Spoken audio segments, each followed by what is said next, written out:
Unit 7. Page 75. Exercise C. Spotlight. Read and listen to a conversation between two colleagues. Notice the spotlighted language.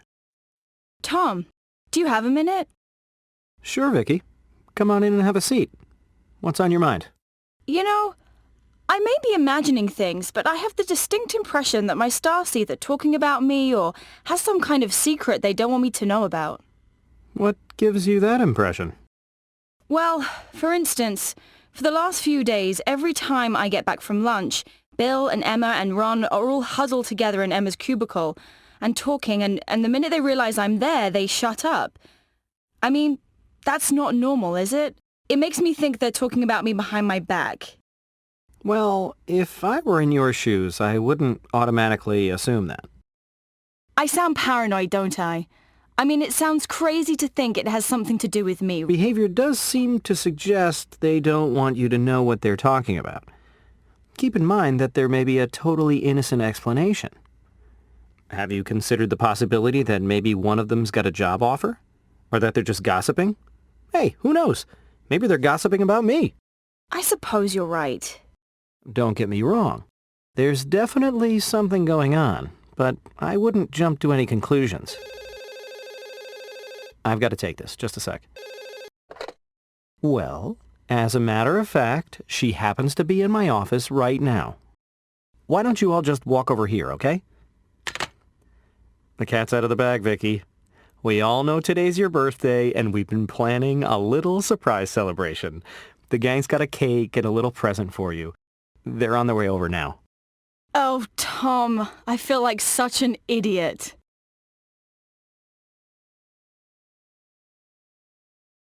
Page 77.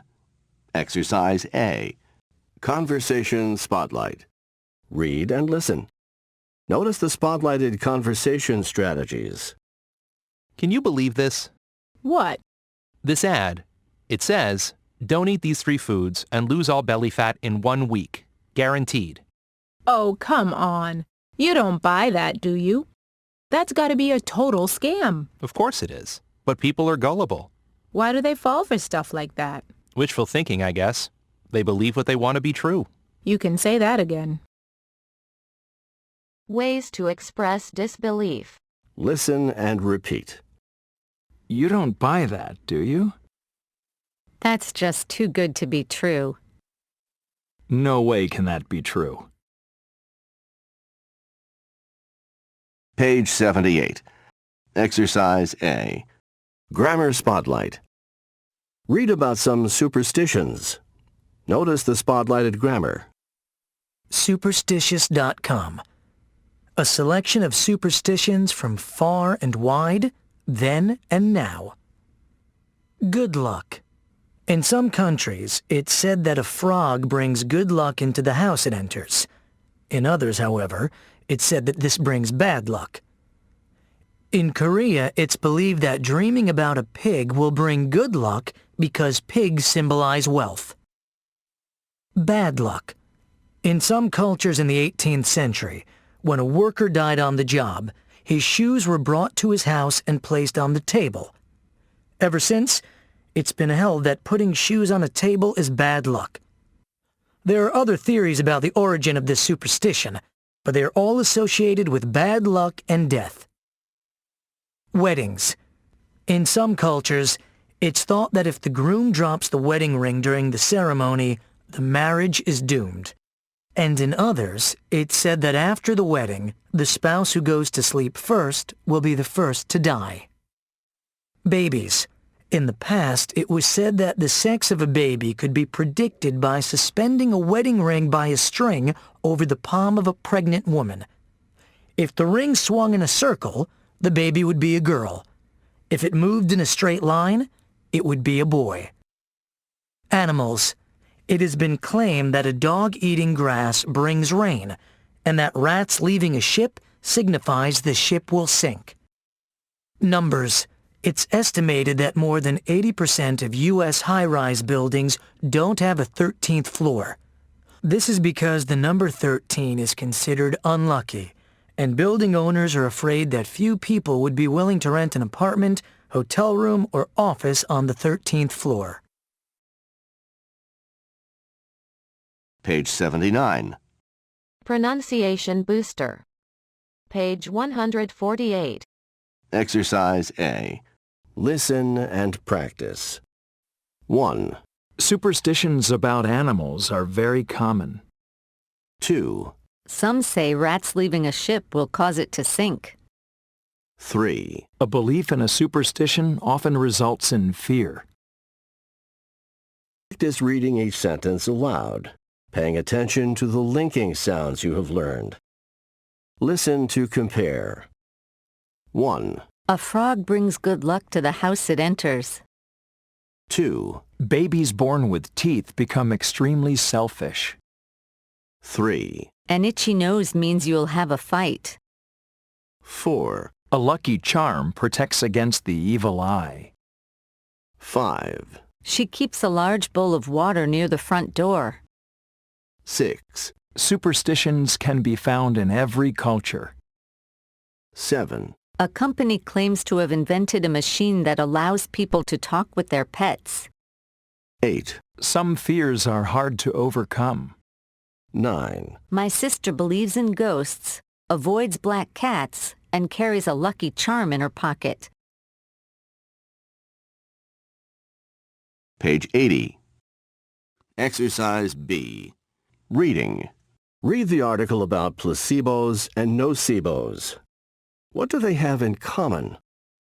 The placebo and nocebo effects. Two of the most fascinating examples of the power of suggestion in medicine are the placebo effect and the nocebo effect. These two opposite phenomena are two sides of the same coin. And while the placebo effect has been widely known for many years, the nocebo effect has been largely overlooked until recently and thus less well understood. The word placebo refers to a fake medication, one that contains no active ingredients, or a medical procedure that patients believe will help them, and then, as a result of that expectation, it does. In one well-known study, 3 groups of patients who were told they needed knee surgery underwent one of 3 procedures. One group had the usual standard surgery. In a second group, the knee was opened surgically, but the interior was only washed. In the third group, the doctor made 3 tiny cuts in the skin, but didn't perform any surgery inside the knee at all. All patients believed they had had the standard surgery. At the end of a year, the patients who had had no surgery reported the same good results as those who had had the surgery. It has been shown repeatedly that certain factors increase the effectiveness of placebos. If a pill, for example, looks like a genuine medicine, the person taking it is likely to believe it contains medicine. It has also been found that patients think larger pills contain larger doses of medicine and thus must be more effective. Similarly, it has been demonstrated that taking 2 pills has a greater therapeutic effect than taking only 1. Another important determiner of placebo effectiveness is the doctor-patient relationship. If the patient trusts the doctor administering the medication, he or she is more likely to be helped or cured by it. The nocebo effect is also based on the power of suggestion or expectation. If a patient has been told that a medication is likely to cause an adverse reaction, such as dizziness or headache, he or she is more likely to experience one. This has been demonstrated both in experiments and in actual medical practice. One dramatic non-medical experiment is often cited as an example of the nocebo effect. When given a non-alcoholic beverage that subjects were told was beer, they believed and acted as if they were drunk. They slurred their speech, acted silly, and even fell and hurt themselves. Simply believing a substance will make one drunk can result in drunkenness. What are the implications of the placebo and nocebo effects for medical practice? Placebos can be used in research to help evaluate the effectiveness of real medications. If 2 groups of patients are treated with either a placebo or a real medication, and both achieve the same result, it is clear that the medication lacks real effectiveness. Also, it is well known that some patients ask doctors for medications that are ineffective and potentially harmful, such as antibiotics for a common cold. Doctors can prescribe such patients a placebo, knowing that it may be effective and will cause no harm. The nocebo effect, on the other hand, can present doctors with an ethical dilemma. Adverse reactions to particular medications are typically experienced by a very small percentage of patients. Doctors wonder if they should inform patients of these potential adverse reactions, since they know they are very unlikely to occur. The power of suggestion of the nocebo effect could interfere with the more likely positive effects of a necessary medication, depriving patients of an effective treatment. In conclusion, although we believe the body and the mind are separate, the existence of the placebo and nocebo effects suggests that the distinction between the two might be more complicated than we as yet understand. All humans are probably somewhat susceptible to the power of suggestion. Page 82. Exercise A. Listening warm-up. Vocabulary. Expressions with mind. Read and listen. Make up one's mind. Change one's mind. Put something out of one's mind. Be all in one's mind. Be out of one's mind. Now listen again and repeat. Page 82. Page 83. Exercise C. Listen for details. Listen to an interview, then complete each statement based on the interview. Exercise D. Listen to confirm content. Listen to the interview again. Write a check mark next to the topics that were discussed in the interview and an X next to the ones that weren't. Then, with a partner, summarize what was said about each topic that you checked.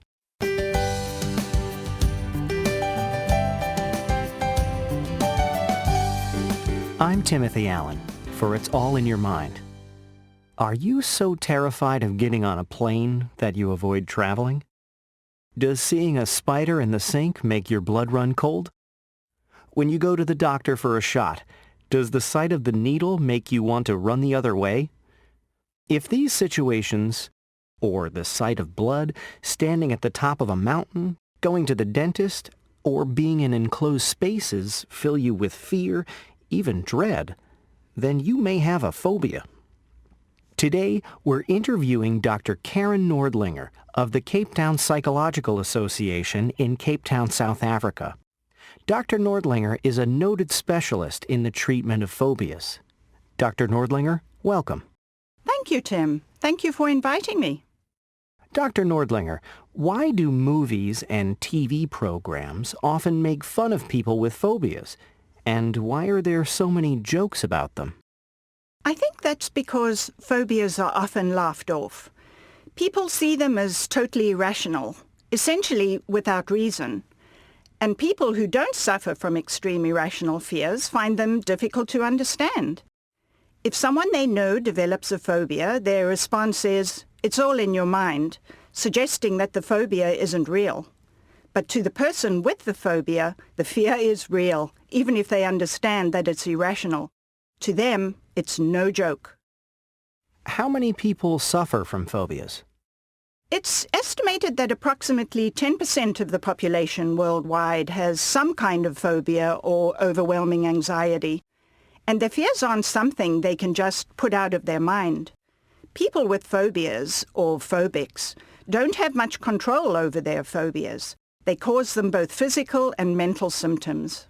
It's interesting that they cause physical symptoms as well as mental ones. Can you elaborate? Sure. We all have a built-in defense system to protect ourselves from physical danger.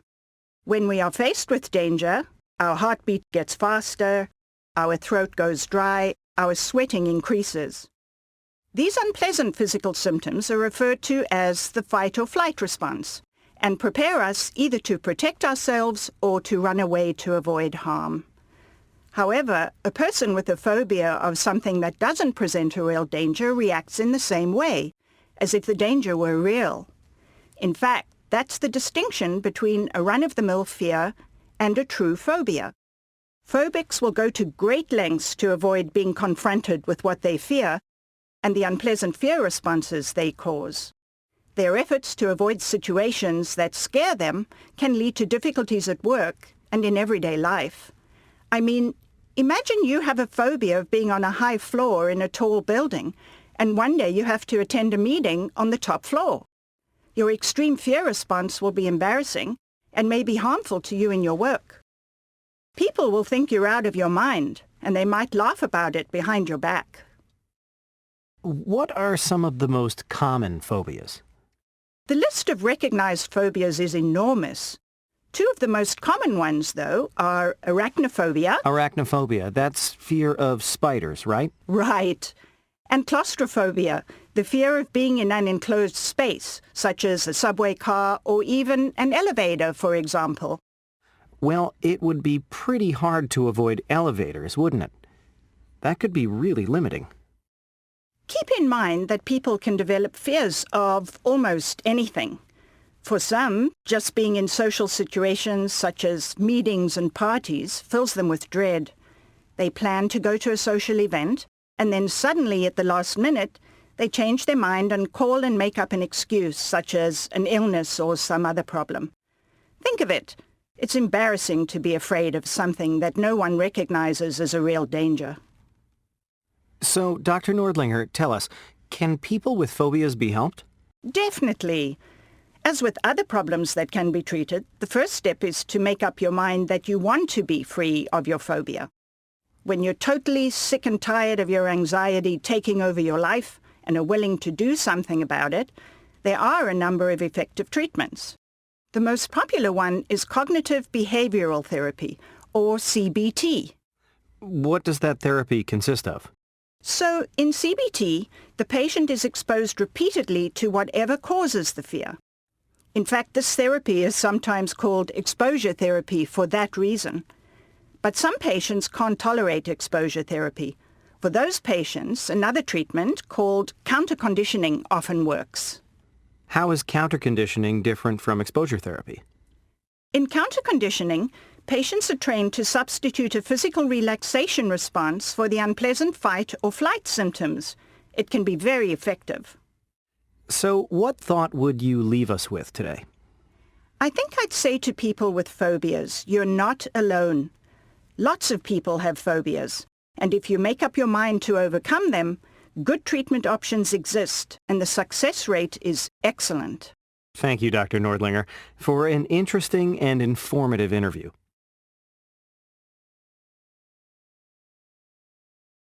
Page 83. Exercise E. Word study. Noun and adjective forms. Read the noun and adjective forms that name and describe a person who suffers from acrophobia. Use the same spelling pattern to complete the chart for the other phobias. Then listen and repeat. Acrophobia, acrophobe, acrophobic, Agoraphobia, agoraphobe, agoraphobic, arachnophobia, arachnophobe, arachnophobic, aerophobia, aerophobe, aerophobic, claustrophobia, claustrophobe, claustrophobic, ophidiophobia, ophidiophobe, ophidophobic, xenophobia, xenophobe, xenophobic. Page 85. Review. Exercise A. Listen to the conversations. After each conversation, summarize the claim that the people are talking about. Listen to the conversations. After each conversation, summarize the claim that the people are talking about. Listen again. After each conversation, Decide whether the people find the claim believable, unlikely, or ridiculous. Conversation 1. Listen to this. A way to make big money in just 2 weeks. That sounds too good to be true. No, really. They send you a list of names and addresses. You just send the last person on the list $10 and then add your name to the list. And then someone gets your list and the money starts rolling in. that's such an obvious get-rich-quick scam. You're not going to fall for that, are you? Well, I suppose you're right. It's just wishful thinking on my part. Conversation 2. Honestly, they must think people will believe anything. What are you talking about? This company has a method for learning a language while you sleep. That's impossible. Oh, I wouldn't be so sure. Actually, it's very possible. There was something on the news just the other day. A group of students learned the basics of Russian in just 1 week in a sleep learning lab. For real? Maybe we should get some more information. Might be a fun way to learn French. Conversation 3. Here's something I'd really like to try. What is that? A speed reading course. They can train you to read a 200-page book in an hour. I don't know. I find that kind of hard to believe. I mean, I've heard of improving your reading speed, but 200 pages in 1 hour? It just doesn't seem likely that anyone could do that. Yeah, it does sound a bit much. Page 85. Test Taking Skills Booster. Page 157. Listening completion. You will hear a conversation. Read the paragraph below. Then listen and complete each statement with the word or short phrase you hear in the conversation. Listen a second time to check your work. Exercise A. Listen to this. A way to make big money in just 2 weeks. That sounds too good to be true. No, really. They send you a list of names and addresses. You just send the last person on the list $10 and then add your name to the list. And then someone gets your list and the money starts rolling in. that's such an obvious get-rich-quick scam. You're not going to fall for that, are you? Well, I suppose you're right. It's just wishful thinking on my part. Exercise B. Honestly, they must think people will believe anything. What are you talking about? This company has a method for learning a language while you sleep. That's impossible. Oh, I wouldn't be so sure. Actually, it's very possible. There was something on the news just the other day. A group of students learned the basics of Russian in just 1 week in a sleep learning lab. For real? Maybe we should get some more information. Might be a fun way to learn French.